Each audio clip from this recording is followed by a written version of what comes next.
नित्यासुरम्यं विशालं प्रकामं सरित्तारहारैर्ललामन्निकामं हिमाद्रिललाटे पदे चैव सिन्धु प्रियं भारतं तत् सदा दर्शनीयम् प्रियं भारतं तत् सदा दर्शनीयम्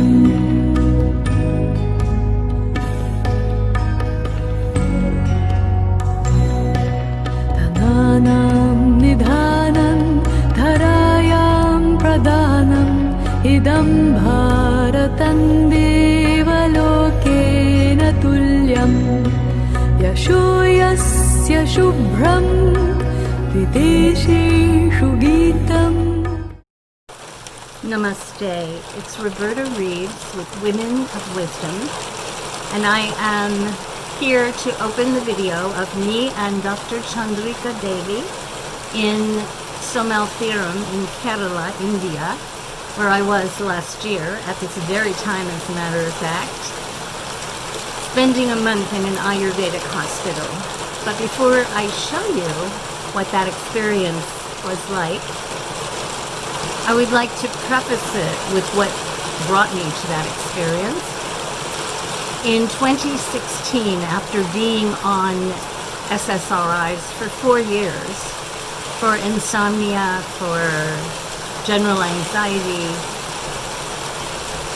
I had an experience where I kept getting sicker and sicker and sicker with every passing year, till in February of 2016, I couldn't get off of the couch. I was completely immobile. And in that immobility, I developed a blood clot that was 3.5 feet long, from the back of my left knee to my inferior vena cava. It was the motherlode of blood clots. And I do not mess around. I've got Leo rising, and when I do it right, with a cast of thousands, color by Technicolor. At any rate, when the doctors saw that at Anne Arundel Medical Center in Annapolis, they immediately gave me a lot of thrombolytics because my life was in danger. And those thrombolytics gave me a major hemorrhagic stroke. For 3 weeks, I lay somnambulistic. I have no memory of that time. I have no words. People say, oh, did you hear voices? No, no voices. Did you see lights? No, no lights. Just very dark. Like the womb. And truly, I was being rebirthed, for sure. And programming in me was being rearranged, for sure. But I have no memory of those 3 weeks at all. So guess what? I get to make up stories. And these are the stories that I have made up. I'm Italian, I'm a woman, and I'm old. I am an old Italian woman, and I know how to argue. So I had a big argument with God. And I said, listen, God, I'm not going back there. I like it here. I feel just fine. Like, leave me alone, God. God kept arguing with me. For 3 weeks, it took him to wear me down, or her, whoever was in there. I have no memory, so I can't tell you what. So after 3 weeks, I would say things to God.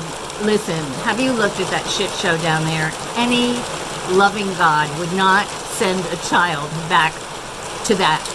So no, I am not going. After 3 weeks, being Italian, I cut God a deal. Like Don Corleone. I said, look,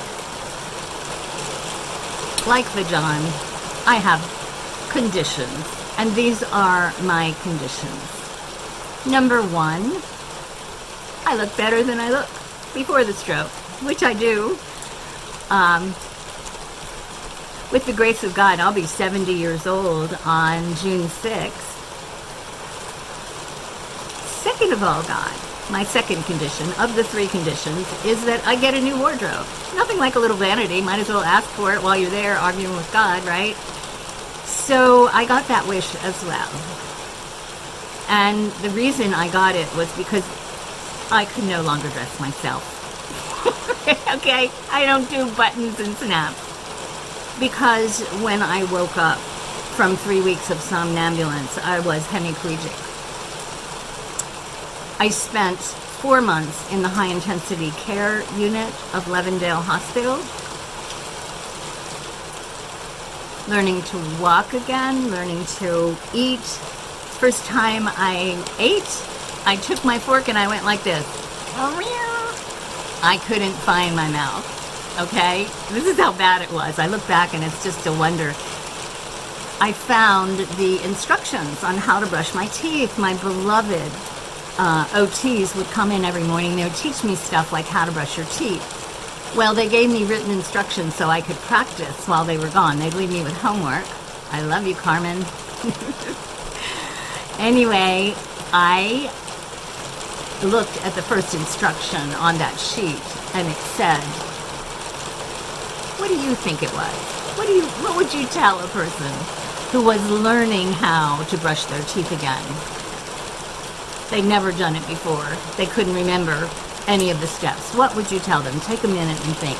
And I'll see if any of you get it right. I bet 100% of you get it wrong. The first instruction written on the sheet was this: go in the bathroom. I could not even remember where I had to go to brush my teeth. It was that bad. It was pretty bad. So anyway, after about 4 months, they cut me loose there. They sent me out in a wheelchair because still I had regained some control over my body, enough of my arms to move the wheelchair, but I could not walk. So I went to a place called M.R.I S I in Arnold, another wonderful place. And there I went from the wheelchair to ambulatory in about 9 months. And I left there without so much as a cane. I walked out of there a free woman. So it was a long journey, but along the way, I had many, many MRIs, as you can imagine. The Western docs, they wanted to see my brain. What's going on in there? They wondered. So they would fill me full of radioactive substances and take pictures of my brain like it was a party. So, okay, well, they did what they did. That's what they know how to do. So the story I'm going to share with you relates to all of this because for 4 years before I had my stroke in April of 2016, I had been on SSRIs for 4 years, 4 different psychiatrists, probably 6 different drugs. I can't even count the different dosages because when they would say, oh, Lexapro doesn't work, oh, let's try Trazodone. Oh, Trazodone isn't working? Oh, you haven't reached therapeutic dose yet. Why don't you double it? Okay? Western medicine is medicine by capitalism. And those 4 psychiatrists, God love them, they were doing their best. I know that. There's a reason they say practice medicine. Those doctors practice medicine because they're practicing on you. You are the longitudinal study. Dr. Edward Swanson at Levendale was my psychiatrist there. He looked at a genomic study, and I was asleep at this point, but my medical power of attorney told me, gee, this woman should never have taken SSRIs. Her brain structure and her brain chemistry are incompatible with SSRIs. Now, I had told these other docs, I said, look, my brother had a very bad reaction to, what's the one? I can't think of it right now. But anyway, he had a very bad reaction to an SSRI, okay? He was a survivor. I told them this, but they continued to give me that class of drugs, different drugs within the same class. Nobody thought outside of the box. Fast forward a year and a quarter later, I guess it was more than that. Anyway, last May, 2019, I guess it was 3 years later, I go down to India because I am an Ayurvedic practitioner. I am a yogini. Okay, I am these things, so I know there's another way, or at least an alternative to be combined with Western. So I go down there and I meet Dr. Chandrika Devi, whom you will meet in this video, and she read my pulse. She put her finger on my pulse, got very quiet, very still, went inside, and came up with this diagnosis. You have a deranged Vata dosha. You have a Vata Vikradam. I think I'm saying that right. Excuse me, Dr. Chandrika, if I mangled it. You have too many thoughts in your mind at the same time, and the wind is out of control, blowing these thoughts through your mind. We need to calm your wind down. I'm like, okay. She said, you know, in your culture, you would call it generalized anxiety disorder. That was my diagnosis. 4 psychiatrists later, umpty-ump drugs, a stroke, hemiplegia, somnambulance, and God love Dr. Chandrika in 5 minutes. She nailed it. So I'm here to share my journey at Somnambulent with you. I hope you enjoy it. I am not suggesting there's no place for Western medicine or deriding. I'm simply telling you my story. And I am saying there is a place for integrative medicine. There is a place to use the best of Ayurveda with the best of Western medicine. Both have their place. But you watch this video and you tell me what you think. Past my appointment with the film crew, and probably you came to the door. Knock, knock, knock. Are you coming? I slept very well, like completely oblivious to the world. Okay. Yeah. Then how is your appetite? Restaurant tells you what you can eat. There are 2 physicians in the restaurant that you can consult right there. Okay. Okay. So I tell you a secret, and I won't tell you this because it's the last day. So I love rice pudding. I love it. So I order room service. More food. All right.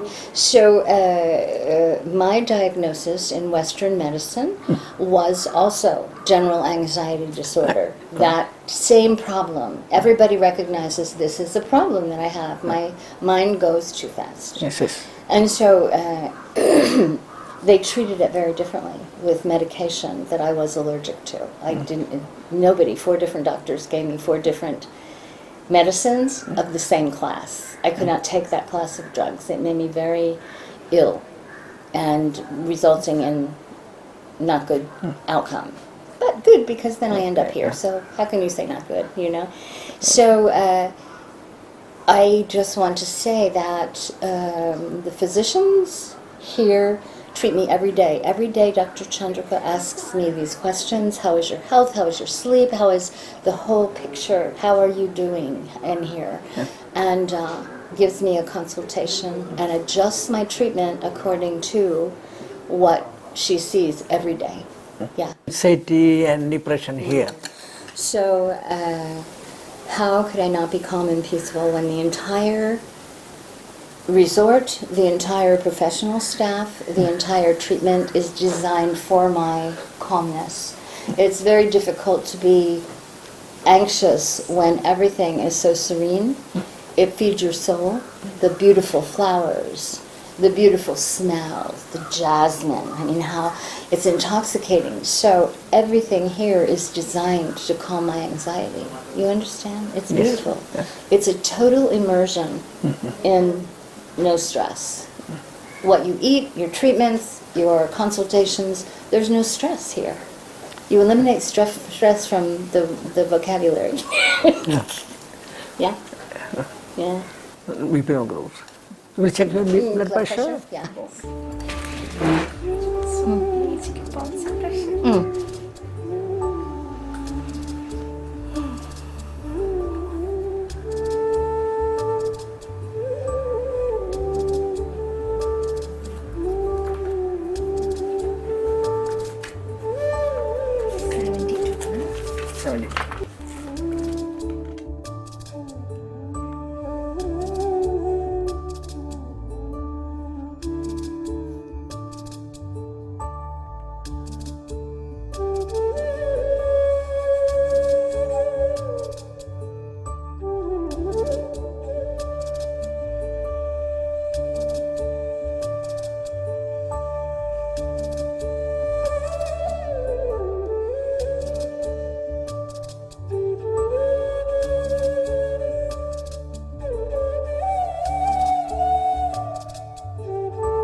today we have decided to give you 2 persons relaxing massage, a flower bath, and also special face pack.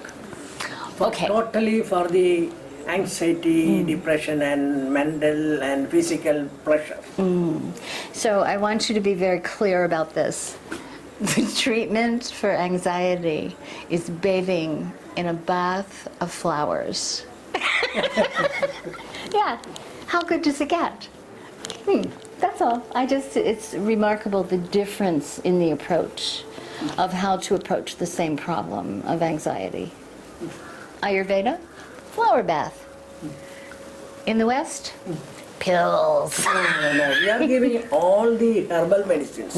Everything is herbs. There is no toxins or no chemicals.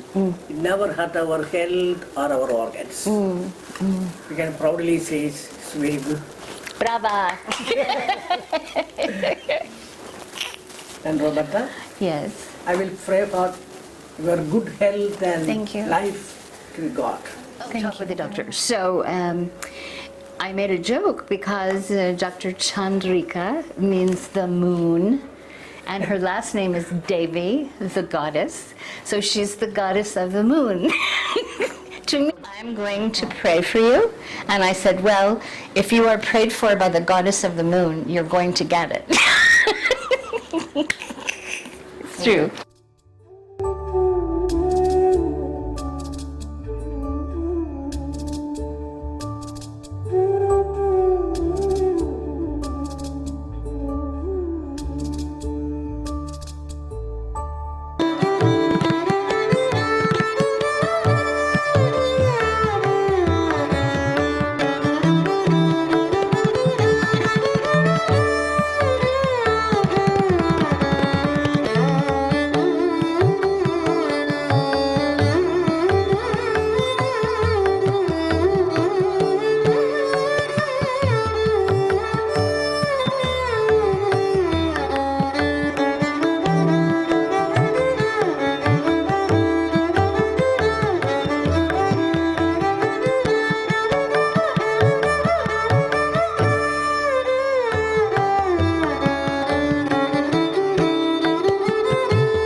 Thank you. So I have a fresh coconut after every treatment. Excuse me. Why is that? Why you give coconut after treatment? Yeah. First treatment after coconut. Always coconut. Yes. Thank you. Thank you very much. So Dr. Chandrika, every time after every treatment for 28 days, you give me a coconut to drink. Why? Why? After treatment, normally all the person. Okay, so after every treatment, I'm given a delicious fresh coconut to drink with, I love this, paper straws. Never any plastic here. Only natural. Plastic is not natural. You will not find it here. So the coconut water not only cools your pitta dosha, it cools you inside, but it's full of nutrients, minerals, natural, everything natural. So it helps balance the treatment, and it's a beautiful ending to every treatment. So this is Roberta Reeves of Women of Wisdom. I hope you enjoy this video, and I hope you will check the box below and subscribe to my channel like everybody asks you to. And look for me on my blog at https